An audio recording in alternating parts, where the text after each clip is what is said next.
Hello folks, this is Trevor Lewis with another video from the Voyager Middle School STEAM Lab. This video we're going to continue our exploration of xShape. So this is xShape. You can see that I'm in xShape because not xDesign because it says subdivision down here. To switch, you can just tap X on the keyboard and click on xDesign or xShape to switch programs really easily. Today what we're going to talk about is selection filters.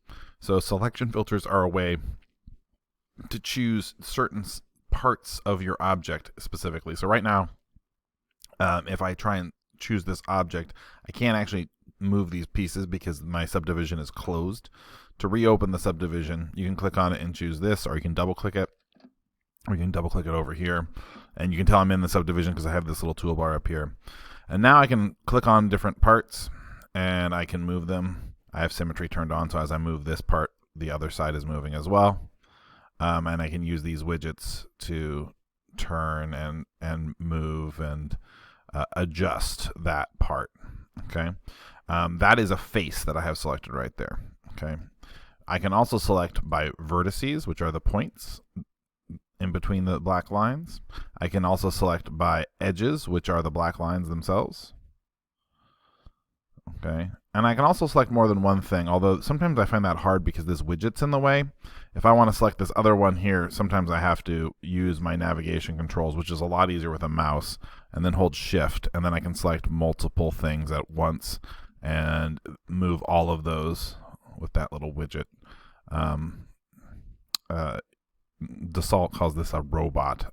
It doesn't look like a robot to me, but that's what that little tool that shows up that helps you automatically move things is. So what I want to show you is how to make these selections easier. So there's a couple of tricks. One is you can draw a box around to select instead, and it will select whatever vertices were inside that box, but you'll see it goes through the object. So unless you want everything behind the object, that can be a little bit weird. And then there's just a way of selecting less of the objects and only selecting certain types of objects, and it's right here. This is my selection filters. Right now it's set to any entities will be selected.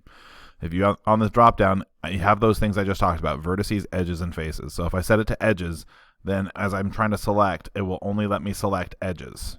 If I draw a box, it will only select edges. Okay.